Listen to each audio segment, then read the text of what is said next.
Good day, folks. Today we are going to be unboxing the Mavic 2 Pro, and I know there's already a ton of unboxings on YouTube already. Unfortunately, I wasn't one of the ones who got a delivery on Monday. It's Wednesday, it's 6 o'clock. It literally just came through the door. I wasn't going to make an unboxing video just due to the sheer amount that are already going to be on YouTube, but I enjoy making them, so what the heck, right? But anyways, let's get started.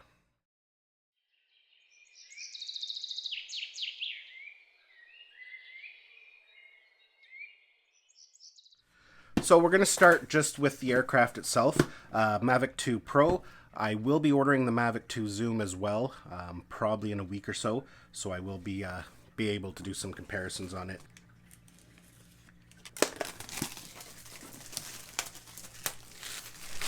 Now actually, sorry, before I open that up, I do want to mention, just kind of touch base on the Fly More kit situation. In the past, DJI kind of included it together. You could either buy just the drone or the Fly More combo, and everything was in one box. What they've done now is separate it, so you can buy the Mavic 2 Pro or you can buy the Fly More kit, which is an add-on. You can see everything's separated in its own box, and that's really nice because in the past, if you ordered a drone without the Fly More combo, there's no way to get the Fly More combo, because it was included within the whole kit. So now you could order your Mavic 2 Pro or your Mavic 2 Zoom, and a month down the road you decide, yes, you do want the Fly More kit, you can order it as a separate purchase, and you still get the discount. So we have another seal to break here. That just slides off. And there is the aircraft. So let's just take everything out and then we'll kind of go over some stuff here. We have the aircraft. We have the remote control. One box. Two boxes. Three boxes. And that's everything that's in this container. So in this first box here, we have some propellers, and we have the literature. It's a good idea if this is going to be your first drone to definitely read through these. Now what you can do is go to the DJI website, and they have these already as PDFs that you can put on your phone. A lot easier to read. You can change the text size. Not only that, you can put it on your phone and read it when you have free time, like at a doctor's office. So definitely do that. The writing on these booklets are actually quite small. So these are the propellers. We basically get a full set and then two spare propellers. Now before we continue here, I just want to show you here quickly, there's actually two different types of propellers that come with it. One has a circle here and this one doesn't, and that helps us dictate where they go on the drone, and I'll show you how to put them on after. But basically you can see there's a colored circle there, so the one with the circle goes there and vice versa. So that's all that's in that first box. We have some cabling, it looks like. So basically what came in that box there, this is a USB-C cable, and then it came with a little adapter that turns it into micro USB.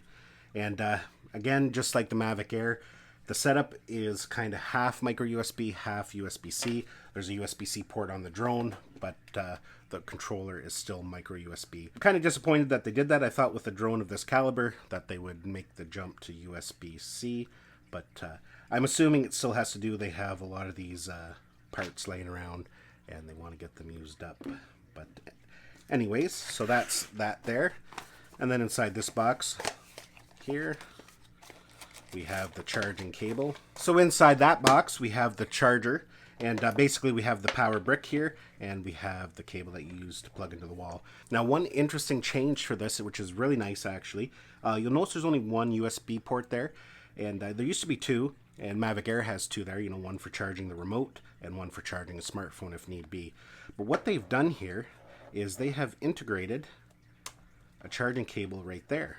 It's kind of built into the side. So now, myself, I've run into that problem, and I'm sure other people have, is, you go out and you bring your charger with you, but you don't have a USB cable, and there's no way to charge up your remote. That way you always have a cable right there ready to go. So that's actually a really nice design improvement.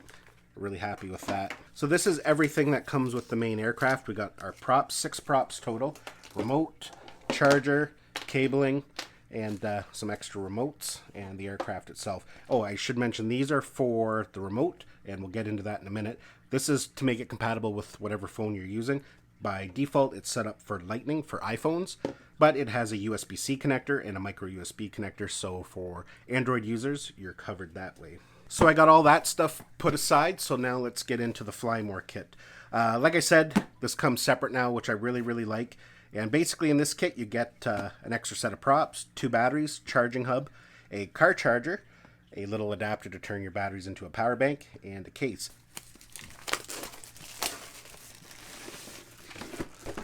There is the bag. Everything's inside there. Bottom of the box, we have a little manual for the Flymore kit. So let's take a quick look at the bag. We got some paper up here at the top. We'll just remove that. And first initial impression is, wow, it actually looks really nice. Wasn't a big fan of the Mavic Air one. The material, just the layout of it, had that weird little pocket on the back, which was kind of handy, but it was kind of awkward. But this one actually looks really sharp. It's kind of a faux leather kind of case. It's got 2 pockets here on the side, as you can see. It's got a little zippered pocket right there. You can use that to put whatever, I guess. Memory cards, what have you. Okay, so let's open it up. So right here, when we open it up, we have another pocket. And inside there, we have propellers. There's our extra propellers. Set them aside. Silica gel. Always lots of that. And one thing I am noticing here, it has those kind of weather-resistant zippers on them. You can see there. And for the main cavity as well. So that's kind of nice. And due to the material, it is kind of a rubberized material. So I wouldn't say that it's waterproof, but most likely it will be weather-resistant, splash-proof. I'm sure there'll be more on the tags there, which we'll maybe look at after. So yeah, pockets on the side, the front, little pocket there. So let's open up the main cavity. And right away at the top here, you can see there's another little place. Store your ND filters, whatever you want up there. So here, we got a box. We got another box. There's a little compartment down here that folds up. I don't know if you can see that on camera there. Folds right up. And you can actually see that. That's actually kind of handy. See that? When you fold it up, it snaps into place there. So if you don't need that extra double layer storage and you just want 2 big cavities, you can fold that up out of the way. So we have 1 spare battery and 2 spare batteries. So yeah, that is the case. Really sharp, actually. I think I will actually be making good use of this case. And I might even actually order a second one for my Mavic Air, because that's actually a really nicely designed case. So we got our extra batteries. Here is the car charger. We have the little adapter for turning the batteries into a power bank. We have a shoulder strap for the case, and we have the charging hub. Now the way this charging hub works, it just opens up like that, and you can plug in 4 batteries, 2 on each side. And the way it works is this hub will not charge all 4 batteries at once. What it does is it charges 1 battery at a time, starting with the one that has the most amount of charge in it. So if this one was at 30% and this one's at 50%, it'll start charging this one first. And the reason it does that is so you can get up and flying quicker. If you have this plugged into your car and all the batteries are somewhat dead, you can get that first one filled up quickest and you can grab it and get out flying again. So the hub is compatible with the standard charger that comes with the drone, and it's also compatible with the car charger that comes with the Flymore kit. Now some people don't bother with the hub because it doesn't speed up the amount of time in which it takes to charge all the batteries, since it only does 1 at a time. But the convenience factor is that you don't have to stand there and babysit them. You can plug all 4 batteries in, walk away, and when you come back, they're all going to be charged for you instead of having to come back every hour and a half, switch out batteries, so they do come in handy. It would be nice if they would charge everything at once. I'm surprised DJI hasn't developed some kind of quick charge technology, but definitely does come in handy.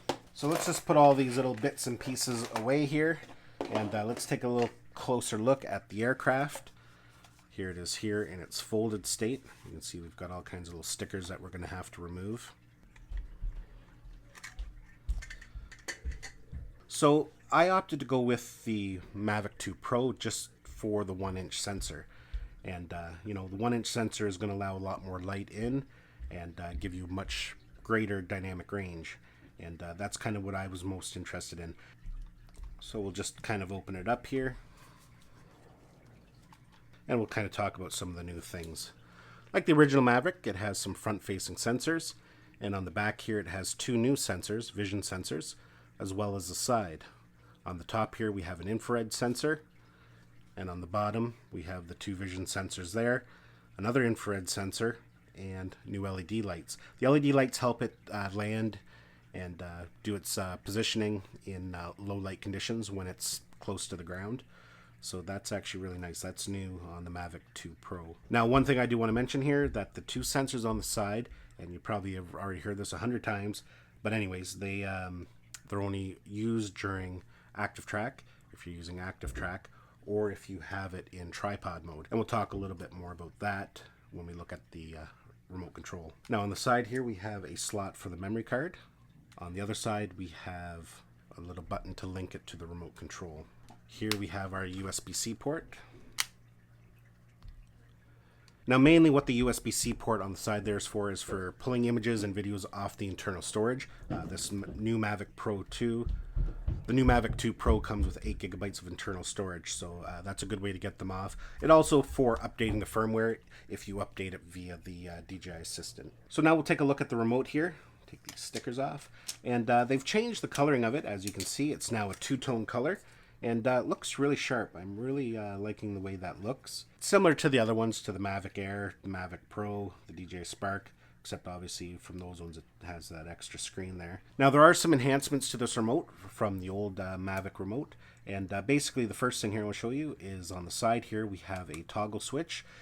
The old Mavic just had 2 settings. They had P for positioning and S for sport, but now they have a tripod setting, and that is so cool for me because I do a lot of flying in tripod mode, and before to get into tripod mode you had to go to your intelligent flight modes and launch it and set it up, and it took a lot of time. Now you can just simply switch back and forth, so that's kind of handy.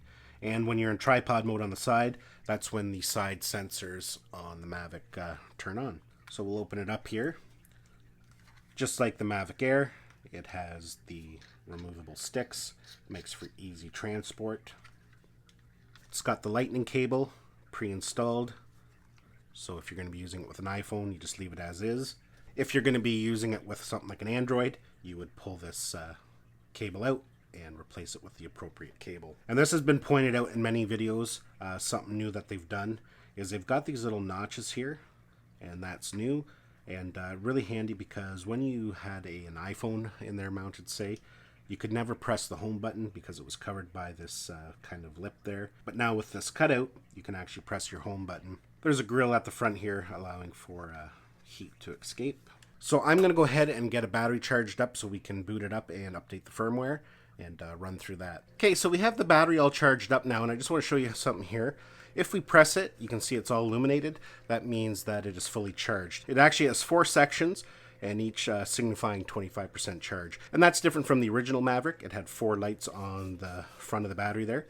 And that works whether it's installed or not. You can press it once just to show you how much battery power is in it. Now I just want to show you here, these are the 2 batteries that came with the Fly More kit.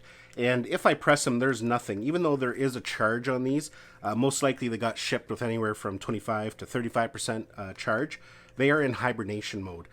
So to take it out of hibernation mode, you need just to plug it into a charger, and that will activate them, and then it will illuminate. So everything's fully charged. You can see my remote came shipped at 71%. But let's talk about some of the other new features that come with the new Mavic 2 Pro and the Mavic 2 Zoom, because the drone itself is the same. It's just the different cameras on them. So it's a Hasselblad camera. It's a 1-inch sensor, and you can also adjust the aperture now compared to the original Mavic, which you couldn't. It was fixed. You can adjust it from 2.8 to 11. It's a different style of camera, but you can still get ND filters for it. They're sold out, or not available, I should say, on the DJI website.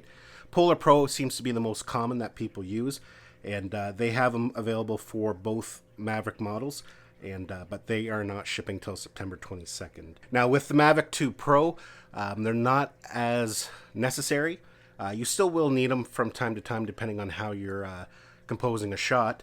But with the adjustable aperture, That helps you get that nice 180 degree roll that a lot of people try to get for motion blur. Now going back to the remote here, one of the big new features is OcuSync 2.0. It allows for 8 kilometers of HD transmission.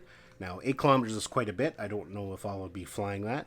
In fact, it's legal in Canada here. But the nice thing about having that available to you, that you know your transmission in close range is going to be rock solid. With the OcuSync 2.0, it'll switch back and forth from the different bands without you even knowing, depending on what can get the best transmission. So that's actually really nice. And it also transmits at 1080 now, so you can get a nice clear view on your monitor. Now the Mavic 2 Pro and the Mavic 2 Zoom will be compatible with the DJI goggles. We just have to wait for a firmware update for the goggles.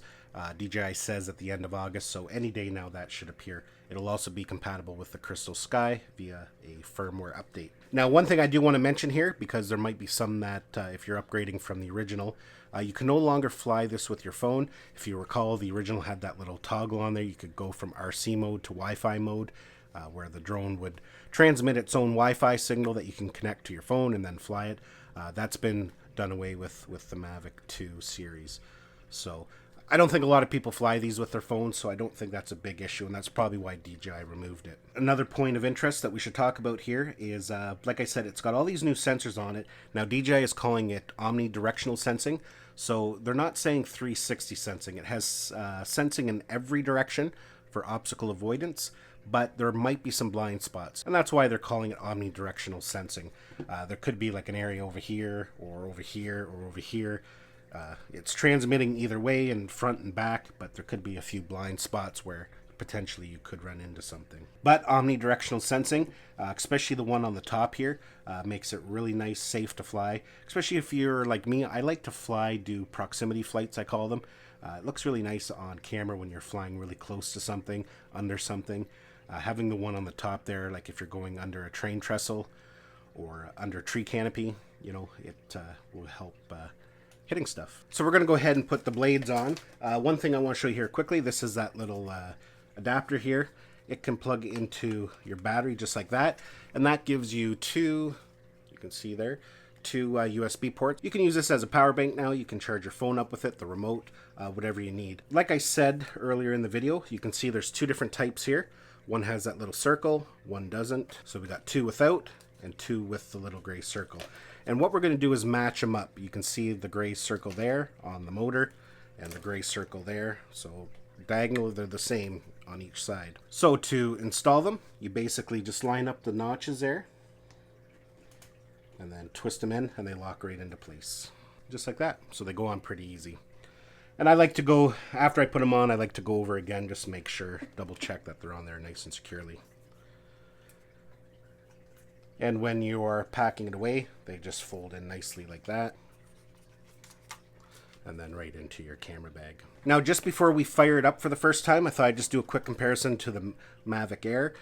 Some of you might be thinking of upgrading and you just want to see what the size difference is.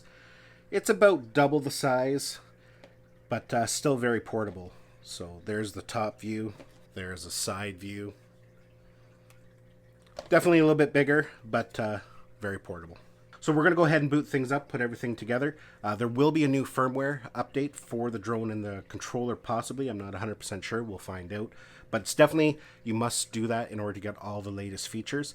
Some of the quick shots weren't shipped with the original firmware that's on there, so you want to go ahead and update that. So just like the original Mavic, we're just going to slide in our phone. And here's where you can see that notch allows you to hit that home button. Now, I normally fly with an iPad Pro, but for the sake of this video, I'm just going to have my phone. So let's go ahead and power everything up. Double press for both to turn it on. Camera is going to do some crazy stuff while it calibrates. And there we go. It's all on. You can see the camera is now level. So we're going to switch it from the Mavic Air to the Mavic 2. So right away, you can see here that we have some firmware updates and we have to activate the drone. So let's just click on activate. It's going to ask you a whole bunch of settings and kind of go over some of the buttons and how you can customize them. Kind of gives you a rundown of the controller. Now it's just asking us to restart the aircraft. Once it boots back up, it'll come back to the main screen, and that's when we will update our firmware. So we just got a message there that we've successfully activated. So the first thing that's popped up here, it's saying inconsistent firmware found, but we will slide to update that. And usually when you get that message, it's to do with the battery. You'll notice that once we've updated the firmware, everything will be running fine. But if we go to put a new battery in, it'll say inconsistent firmware found, because these batteries have firmware as well. So if you get that message, all that means is that you haven't updated to the latest firmware on the battery yet. So that first little inconsistent firmware thing is done. So now we will go in and we will update the firmware. You can see here at the bottom it tells us exactly what it's going to be updating. So let's go ahead and download it. So what it's going to do here, you can see here it's downloading, if you can see that on the screen. It's going to go ahead and download it and then just start updating the firmware. Your drone most likely will reboot. The remote will probably reboot. So I'm going to go ahead and pause this video while it's doing its firmware update. Once it's done, then I'll be back. Okay, so the firmware is done. You can see we've got an update complete notification there. So everything here is updated. The controller updated, the Mavic Air, the battery's updated. Took a little over 10 minutes, I do believe. But like I said, don't forget you need to update the firmware on each battery that you have. And it is simple as once you've updated the main unit, just turn it off, put a new battery in, you'll get a message that inconsistent firmware has been found, and that's due to the battery needing updating. Just slide that slider over and it will update the battery. It doesn't take very long to update them. You'll have to do that for every new battery that you purchase, and down the road if you purchase a new battery. So I'm not going to do my first flight for this video. This was more just an introduction, unboxing, kind of going over some of the new features. There's a lot I haven't covered yet, and I'm going to keep them for upcoming videos. We don't want to put everything into one video. We'll break it down, that way we can focus on specific aspects of the new Mavic 2 Pro. So yeah, folks, that is it for the Mavic 2 Pro unboxing. Like I said, I am going to be ordering the Zoom as well in about a week, so you might want to keep an eye out for that. I invite you to subscribe to my channel if you haven't done so already. I cover everything from GoPros, drones, 360 cameras. I do a lot of tutorials and tips and different things like that, hardware, accessories, and you know, if you're interested in this kind of equipment, definitely subscribe. You might enjoy it. Lastly, I'll include the links down below where you can check these out further and purchase them. They have my affiliate ID embedded into them, and I really appreciate if you do decide that you are going to upgrade to use my links. It's a great way to support my channel. If you enjoy my videos, you enjoy my tutorials, it just helps me. As we all know, some of these toys are very expensive to buy. It doesn't cost you anything extra, and just a good way to support my channel without having to spend any extra money. Stay tuned, because over the next couple weeks I'll have lots of videos featuring the Mavic 2 Pro and the Mavic 2 Zoom when I do get it. Thanks a lot for watching my video, folks. Hopefully you enjoyed it. Give it a thumbs up if you did. Thanks a lot. We'll see you in the next one.